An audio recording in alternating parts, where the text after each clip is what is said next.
లో డాక్టర్ ప్రియాంక హత్య జరిగిన ప్రాంతంలో అదే ప్రదేశంలో మేము ఆమెకి శ్రద్ధాంజలి ఘటించడానికి నివాళులు అర్పించడానికి ఇక్కడికి వచ్చాం. చాలా దురదృష్టం.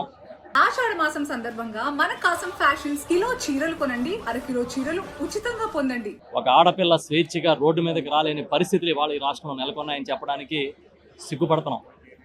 ఇంత దుర్మార్గంగా సంఘటనలు జరుగుతూ ఉంటాయి. ఏ తల్లిదండ్రులు ఏ పిల్లల్ని భయం లేకుండా రోడ్డు మీద పంపించగలుగుతారని చాలా బాధ అనిపిస్తుంది. మేము చెప్తున్నాం, మేము రాజకీయం చేయడానికి మాట్లాడలే, కానీ ఈ ప్రభుత్వ వైఫల్యంగా ఇవాళ ఈ సంఘటన కనబడతా ఉంది. ఇప్పుడే మంత్రి గారు చెప్పారు, మాజీ హోంమంత్రి గారు, ఎక్కడో జగన్మోహన్ రెడ్డి గారి బర్త్డేకి కోళ్ళు కోసారు, మేకలు కోసారని చెప్పి రోడ్ల మీద నడిపించి తప్పుడు కేసులు పెట్టి చాలా భయంకరమైన వాతావరణాన్ని క్రియేట్ చేసిన ఈ ప్రభుత్వం ప్రియాంక అనే ఒక మెడికోని గుద్ది చంపేస్తే ఎందుకు చిన్న సంఘటనగా చూస్తోంది. ఇందాక భరత్ గారు కూడా చెప్పారు, మాజీ ఎంపీ గారు, డిఎస్పీ ప్రెస్ మీట్ పెట్టి చాలా చిన్న సంఘటన, చిన్న యాక్సిడెంట్ అన్నాయంట. ఒక మెడికో పీజీ చదువుతున్న అమ్మాయిని ఉద్దేశపూర్వకంగా కారుతో గుద్ది చంపించేస్తే పోలీసులకి చిన్న సంఘటనగా కనబడుతుందా? అసలు ఏం జరుగుతుంది ఈ రాష్ట్రంలో? ఏమన్నా పాశవికంగా మీరు అణిచివేతతో పరిపాలించాలనుకుంటున్నారా, లేకపోతే భయభ్రాంతులు చేసి పరిపాలించాలనుకుంటున్నారా? చంద్రబాబు నాయుడు గారు ఇంక మీ రెడ్ బుక్ రాజ్యాంగాన్ని మడతపెట్టి లోపల పెట్టండి, లేకపోతే ఇలాంటి సంఘటనలు చాలా జరుగుతాయి. ఆడపిల్ల స్వేచ్ఛగా అర్ధరాత్రి అయినా తిరగాలని ఏదైతే గాంధీజీ ఆకాంక్షించి స్వాతంత్రం కోసం పోరాటం చేశారో, రేపు ఆగస్టు 15 ఇవాళ ఇలాంటి సంఘటనల మీద ఇలాంటి నిరసనలు తెలియజేయాల్సి రావడం కన్నా సిగ్గుచేటు ఉంటుందా?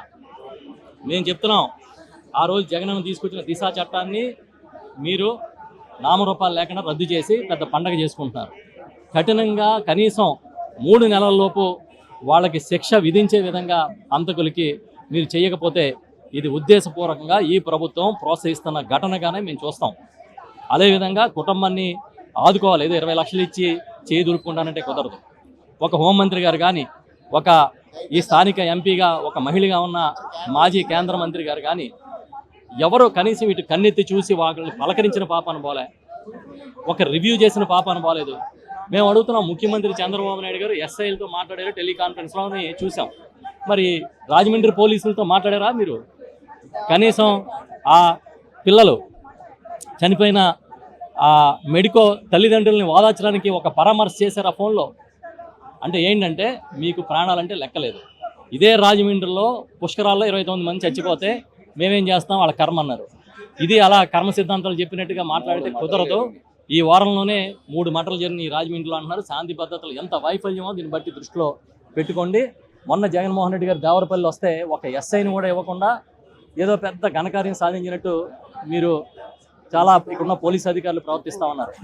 ఇదే పద్ధతి కానీ కొనసాగితే ఖచ్చితంగా భవిష్యత్తులో ఆ పోలీసు అధికారులు తమకు తామే క్షమాపణ చెప్పుకునే పరిస్థితి వస్తుందనేది చెప్తున్నాం.